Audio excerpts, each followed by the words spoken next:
আসসালামু আলাইকুম। আমি বিডি ব্লগার লাকি। আমার দুষ্টু মিষ্টি আপুমনি আর ভাইয়ারা, তোমরা সবাই কেমন আছো? আলহামদুলিল্লাহ আমি খুবই ভালো আছি, আর আশা করি তোমরাও সবাই খুব ভালো আছো। এই যে দেখতে পাচ্ছ সবুজ, সিলেট মানেই সবুজ সবুজ আর সবুজ। হাওর বাওর নিয়েই হচ্ছে সিলেট। তো আজকে আমি যাচ্ছি একটি বিশেষ জায়গায়, খুব সুন্দর একটি জায়গা। সে জায়গা তোমাদের আগেও নিয়ে গিয়েছি, কিন্তু স্পষ্ট করে দেখাতে পারিনি কারণ সেদিন অনেক বৃষ্টি ছিল।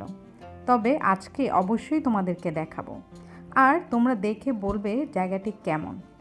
কারণ আমি তোমাদের সাথে যখন সব কিছু শেয়ার করি, তোমাদের কাছ থেকে জানতে পারলে মনটা খুব আনন্দে ভরে যায়, আমার কাজের উৎসাহ বেড়ে যায়। আমার যে কোনো কাজের সফলতা তোমাদের কমেন্টসের উপরই নির্ভর করে। তোমরা যখন সুন্দর সুন্দর কমেন্টস করে আমাকে জানাও, আমার কাজের স্পিড বেড়ে যায়। আর আমি অলসের জন্য তো সুপার ডোজই হচ্ছে তোমাদের সুন্দর সুন্দর কমেন্টসগুলো। এই যে দেখো, চলে এসেছি অলরেডি। দেখো এই জায়গাটা তোমরা চিনতে পারো কি না? এই জায়গাটা কিন্তু আমি তোমাদের সাথে আগেও শেয়ার করেছি। এটি হচ্ছে 22 টিলা। এই জায়গাটার নামই হচ্ছে 22 টিলা। এটা হচ্ছে এয়ারপোর্টের একদম কাছাকাছি।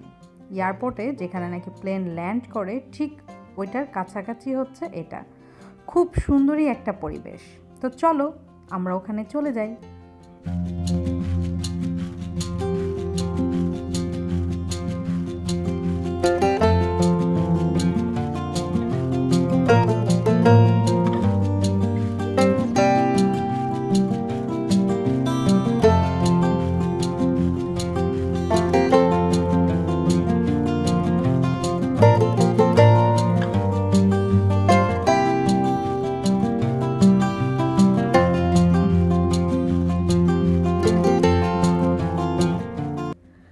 দুই দিকে নদী আর মাঝখান দিয়ে গিয়েছে রাস্তা। আসলে খুব সুন্দর একটা পরিবেশ। আর এই যে দেখতে পাচ্ছ, ছোট ছোট বাচ্চারা ওপর থেকে জাম্প করে নিচে সাঁতার কাটছে। খুব সুন্দর একটা দৃশ্য, যা আমি আগে সবসময় টিভিতে দেখতাম, কিন্তু আলহামদুলিল্লাহ আল্লাহ আমাকে সরাসরি দেখার সৌভাগ্য করে দিয়েছেন। আর আমি জানি এই দৃশ্যটা অনেকেরই খুব চেনা। যারা নাকি গ্রামে বড় হয় তারা কিন্তু এভাবেই নদীতে জাম্প করে গোসল করে। সবারই নিশ্চয়ই ছোটবেলার কথা মনে পড়ে যাচ্ছে। আসলে ছোটবেলার এমন কিছু কিছু আনন্দঘন মুহূর্তগুলো সবসময় মনে পড়ে। কখনো এই আনন্দঘন মুহূর্তগুলো আমাদেরকে আনন্দ দেয়, আর কখনো ছোটবেলায় চলে যেতে ইচ্ছে করে। আমারও ওদের মতো জাম দিতে ইচ্ছে করেছিল, কিন্তু আমি তো সাঁতারই পারি না। এই যে দেখতে পাচ্ছ, দেখো কি সুন্দর আকাশ আর কি সুন্দর নদী। আজকে তোমাদেরকে নিয়ে আমি নৌকা ভ্রমণে যাব। অনেক দিন পর আজকে আমি নৌকায় উঠব। জানি না তোমাদের কেমন লাগে। আমি সাঁতার না জানলেও নৌকা ভ্রমণ কিন্তু আমার অনেকই ভালো লাগে।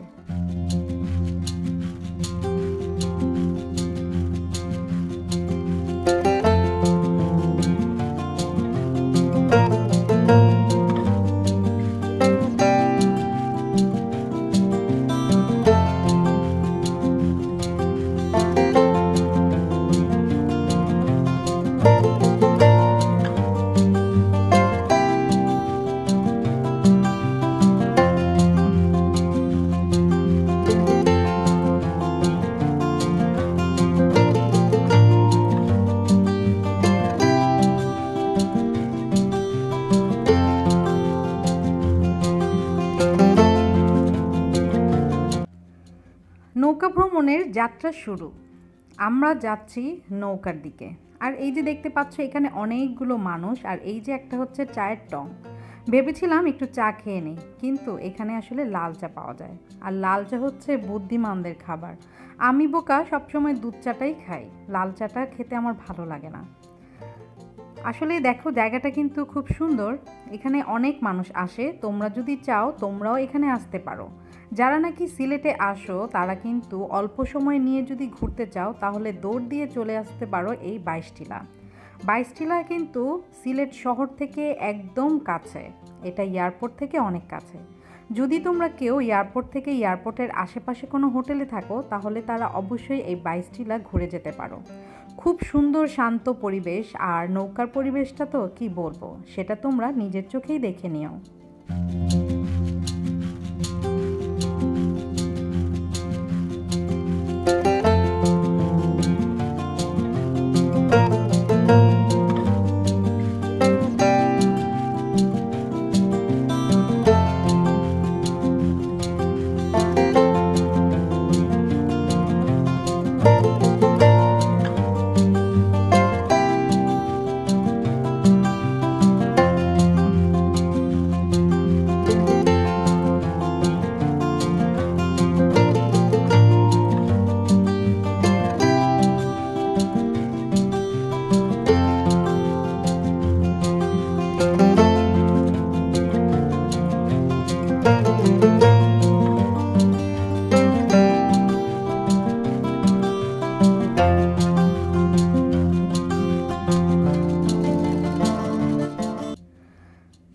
আমরা চলে এসেছি নৌকা নিতে। নৌকা এখন আমরা ভাড়া করে ফেলেছি অলরেডি। এখানে দুই ধরনের নৌকা পাওয়া যায়, একটি হচ্ছে ইঞ্জিনের নৌকা আর একটি হচ্ছে হাতে চালানোর নৌকা। ইঞ্জিনের নৌকা চালালে একটা ধোঁয়া বের হয় কালো, যেটা নাকি খুবই বিরক্তিকর আর খুবই অস্বাস্থ্যকর, আর সাথে তো সাউন্ড ফ্রি। এজন্য আমি ইঞ্জিন নৌকায় উঠিনি, আমি উঠেছি হাতের নৌকায়, যেটা নাকি বৈঠার সাহায্যে খুব সুন্দর করে চালানো যায়। আর বৈঠার নৌকা নিয়ে আসলে ভালোই করেছি, কারণ বৈঠার নৌকা নিয়ে দেখতে পেলাম আমার মনবাজি কত সুন্দর করে নৌকা চালাতে পারে।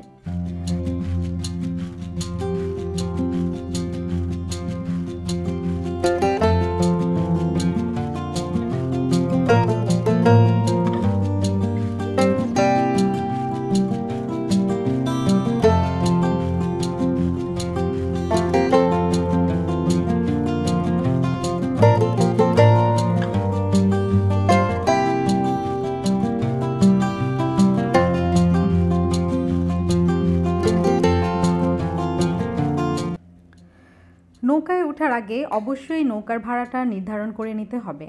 ওরা কিন্তু ভাড়াটা একটু বেশি চায়, সেই ক্ষেত্রে বার্গেনিং করে একটু কমিয়ে নিতে হবে। ওরা প্রথমে 500 টাকা চেয়েছিল, কিন্তু আমরা ঘন্টায় নিয়েছিলাম 300 টাকা।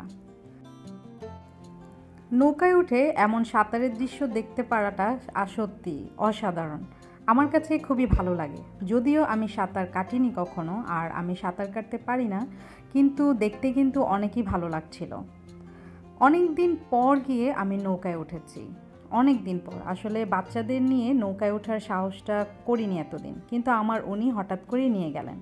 আর এই যে দেখো, নৌকায় উঠেছি আর পানি ধরবো না, পানি ধরার লোভটা সামলাতে পারলাম না। আর এই যে দেখো আমার উনি তো খুব সুন্দর নৌকা চালাচ্ছেন। আসলে আমার উনি হচ্ছেন অলরাউন্ডার, সব কিছু করতে পারেন। এমন মানুষ পৃথিবীতে মনে হয় খুব কমই আছেন। সব সখীরে পার করিতে নেব আনা আনা, তোমার বেলায় নেব সখী তোমার কানের সোনা সখী গো। ও আমি প্রেমের ঘাটের মাঝি, তোমার মেলায় পয়সা নিব না। এত সুন্দর পরিবেশ দেখে আসলে মন থেকে অটোমেটিকলি গান চলে আসে।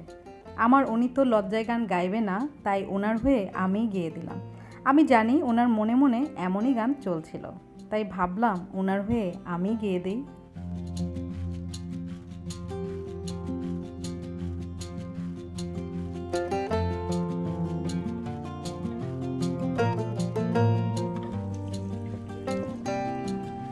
মাঝি নাও ছাড়িয়া দে রে মাঝি পাল উড়াইয়া দে, গাড়ে মাঝি গা কোনো গান। এই যে দেখতে পাচ্ছ আমাদের মাঝি, একদম কম বয়সের ছোট একটি ছেলে। পড়াশোনা খুব একটা বেশি করেনি, জীবনের তাগিদে চলে এসেছেন নৌকা চালাতে। তবে প্রতিদিন ওদের এখান থেকে ভালো ইনকাম হয়, কারণ অনেক পর্যটক আসে এখানে। আসলে আসবেই না বা কেন, দেখো কত সুন্দর পরিবেশ আর খুব শান্ত পরিবেশ। অনেকগুলো নৌকা অনেক দূরে দূরে করে ঘুরে বেড়াচ্ছেন। আমার উনি খুবই মজা পাচ্ছেন। আসলে আমরা অনেক দিন পর নৌকায় উঠেছি, তাই উনি দেখো বৈঠা দিয়ে নৌকা বাইছেন। দৃশ্যটা আমার কাছে খুবই ভালো লেগেছিল। আমি কিন্তু দেখো নৌকায় দাঁড়িয়ে গিয়েছি। I am so excited.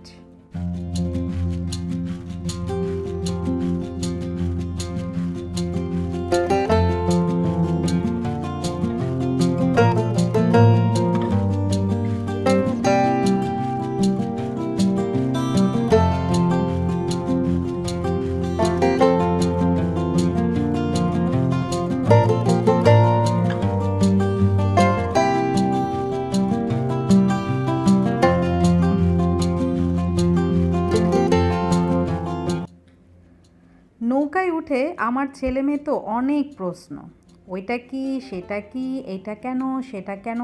যেমন প্রশ্ন ছেলে করছে তেমনই প্রশ্ন মেয়েও করছে। তো তোমরা দেখো ওরা ওর পাপাকে কত প্রশ্ন করছে।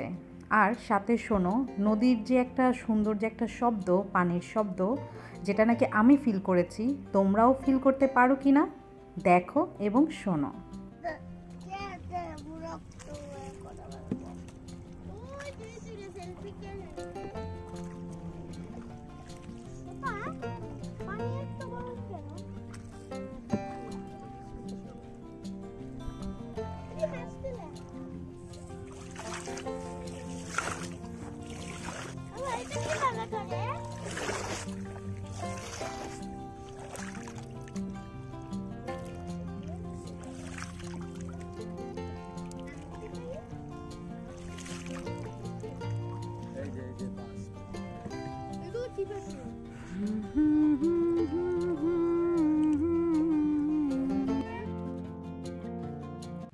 সব সময়ের মতো আজও মনে করিয়ে দিচ্ছি তোমাদেরকে এক কথা, যেটা সব সময় বলি, এখনও বলছি।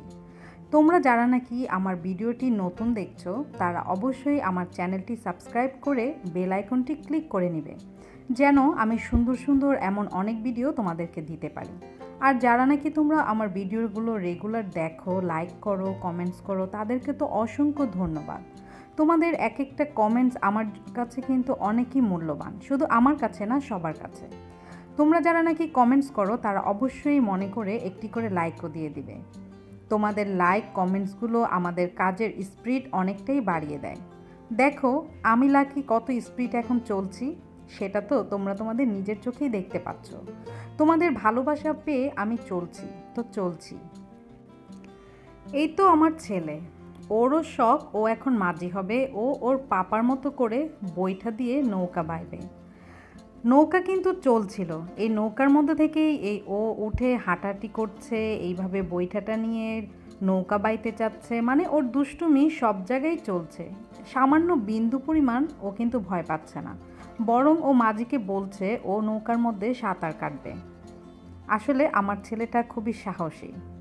ওই যে দেখতে পাচ্ছ দূরের আকাশটা, আমি ঘুরে বেড়াবো নদীতে আর তোমাদের সাথে আকাশ শেয়ার করবো না, সেটা কি সম্ভব? আসলে খুবই সুন্দর একটা পরিবেশ, সুন্দর একটা আকাশ, সুন্দর একটা প্রকৃতি। সুন্দরের প্রকৃতির কাছে যাওয়ার কিন্তু অনেকগুলো লাভ। সেটা প্রথম লাভ হচ্ছে আমাদের আল্লাহর প্রতি কৃতজ্ঞতা কিন্তু অনেকটাই বেড়ে যায়। পৃথিবীতে সুন্দর সুন্দর জিনিস দেখতে পারলে মনের মধ্যে সবার আগে চলে আসে, আল্লাহ কত সুন্দর সুন্দর জিনিস সৃষ্টি করেছেন, আর সবই সৃষ্টি করেছেন আমাদের জন্য। তো আমাদের নৌকা ভ্রমণ কিন্তু প্রায় শেষ হয়ে গিয়েছে, আমরা চলে এসেছি।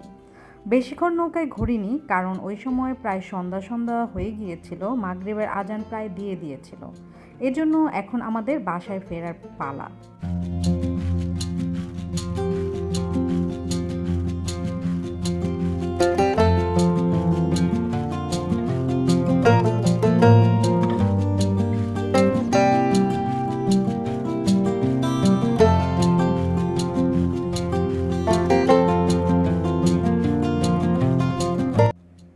সিলেটের 22 টিলার সৌন্দর্য তোমাদের সাথে আমি শেয়ার করলাম, নদী, গাছপালা, আকাশ, সব কিছু। পরিবেশটা আমার কাছে খুবই ভালো লেগেছে। জানি না আমার সাথে ঘুরে তোমাদের কেমন লেগেছে, তবে তোমরা অবশ্যই আমাকে কমেন্টস করে জানাবে তোমাদের কাছে কেমন লেগেছে। ওই যে দেখতে পাচ্ছ দূরে প্লেন উড়ে যাচ্ছে, কারণ এটার সামনেই হচ্ছে এয়ারপোর্ট। এখানে কিছুক্ষণ দাঁড়ালেই অনেকগুলো প্লেন দেখা যায় উড়ে যাচ্ছে, আবার কোনোটা ল্যান্ড করছে। তো যাই হোক, আজকে আমি এখানেই তোমাদের কাছ থেকে বিদায় নিয়ে নিচ্ছি। তোমরা সবাই ভালো থেকো, সুস্থ থেকো, সুন্দর থেকো। আমার জন্য বেশি বেশি দোয়া করো, আর আমিও তোমাদের জন্য দোয়া করব। আল্লাহ হাফেজ।